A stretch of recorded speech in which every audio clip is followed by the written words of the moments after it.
Hello everyone, and welcome to my General Hospital YouTube channel. I hope everyone is having a wonderful day.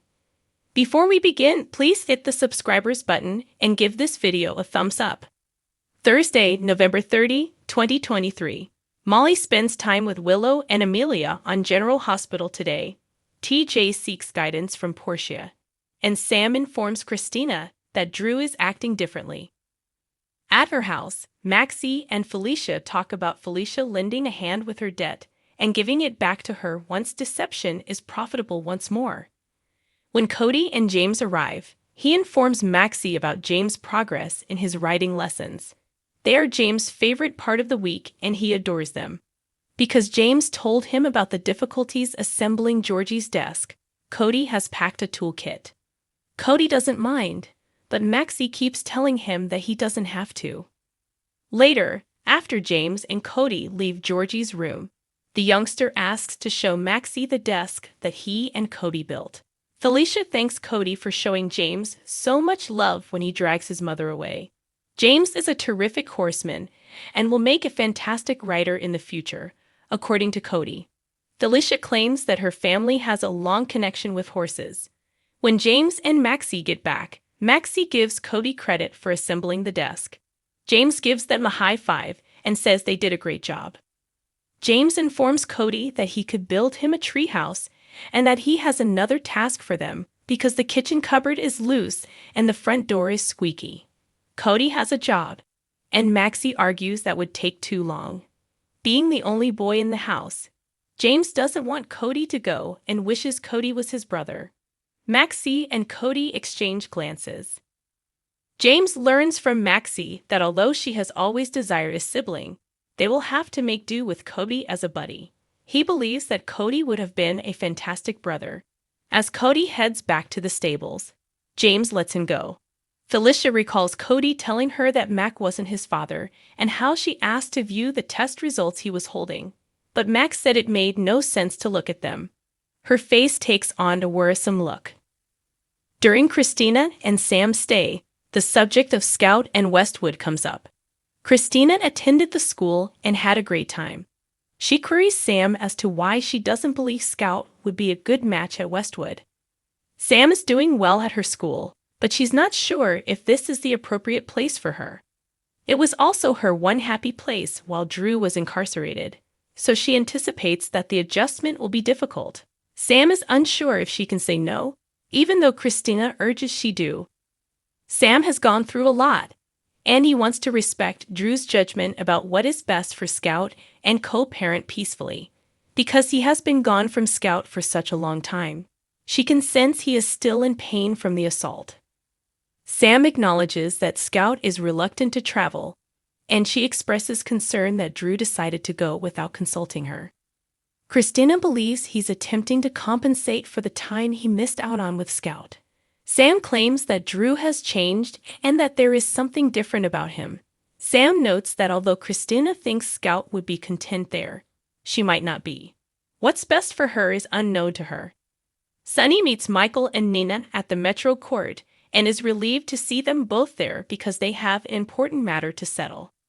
He hoped to spend the holidays with Nina and Michael, Willow, and the children.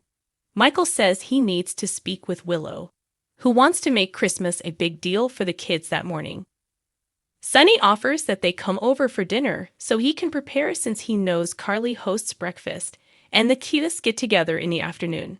Like Michael did when he was younger, he would adore having Wiley assist him in cooking the ravioli. As they all take a seat, Nina inquires as to why she has never eaten these well-known raviolis. Sunny clarifies that he only prepares them for Christmas. When Dex gets there, Sunny excuses himself. Michael questions Nina's strategy of avoiding him by utilizing Sunny. As far as Sunny is aware, Nina didn't set him up for anything, and he is resistant to manipulation. She points out that since Wiley and Amelia are related, it makes sense that Sunny would want to spend time with his grandkids. It will be difficult for him to control her conduct since, as she puts it, they are family. She responds. What more is he asking for? I've done everything he asked. She must pay since he intends to expose her, but doing so will just make things worse. What if I don't want to pay? Nina queries. Dex informs Sunny that they would like to meet with Pikeman after hearing from him.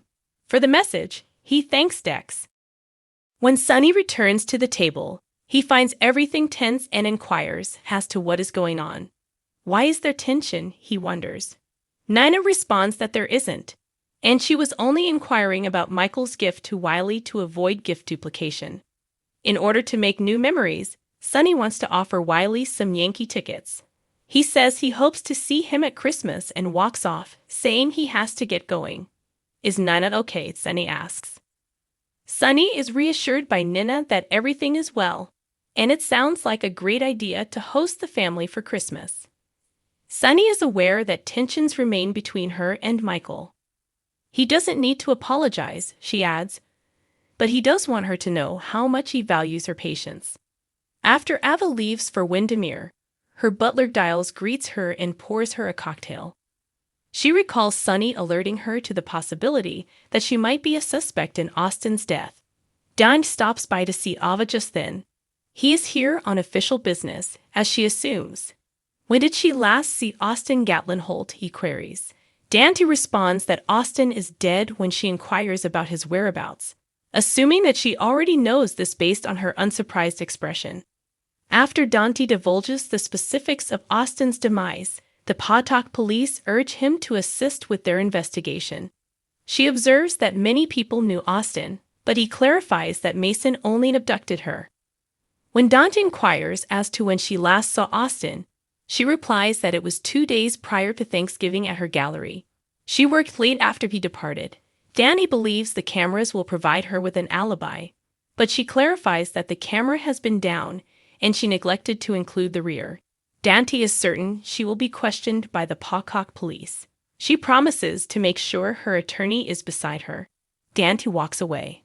Once Dante departs, Ava peruses her correspondence. A letter addressed to her is discovered. All it says is "You're welcome." One of Austin's deceased body's Polaroid photos is inside the folded letter. When Dante gets home, Sam is by himself, reflecting. He queries what's happening. It seems like Sam and Drew have encountered their first co-parenting roadblock. In the park, Molly runs across Willow, who is having fun with Amelia. Willow beckons her to accompany them. Molly has a thing for Amelia. Willow wanted to make the most of her day off by spending time with Amelia, since there is something unique about the two of them when they are young. Willow invited Molly to join them, but Molly feels like she's invading. Would Molly like to hold Amelia? She asks. Molly hugs Amelia and explains how wonderful she is. Willow claims that getting here involved many hardships. Additionally, she is aware that her surrogate had miscarried. She can assist her in contacting or finding a support group at GH. Molly appreciates her and extends an invitation to hang out with them. Willow claims that she overcame the death of her own kid by being with Wiley, and she believed that this would support her. According to Molly, it does. Molly inquires as to whether Willow was hesitant to try for another child after losing her first son. She clarifies that Amelia wasn't intended, that she still feels bad about some of the choices she made, like hiding her cancer diagnosis from Michael in order to keep Amelia safe. Willow admits she has, and Molly observes that it appears they have gone past that. When Molly inquires about Nina and her, Willow replies that they get along well. Knowing Michael as she does, Molly feels he still harbors resentment. Willow affirms that he does and expresses her desire for Michael to view Nina for who she is today rather than for her previous actions. Molly has left when Michael sees Willow and Amelia in the park. She informs him of Molly's visit while he sits with them. Since he wasn't answering his phone, she inquires as to where he was. Michael claims that during a meeting, someone needed to be set straight.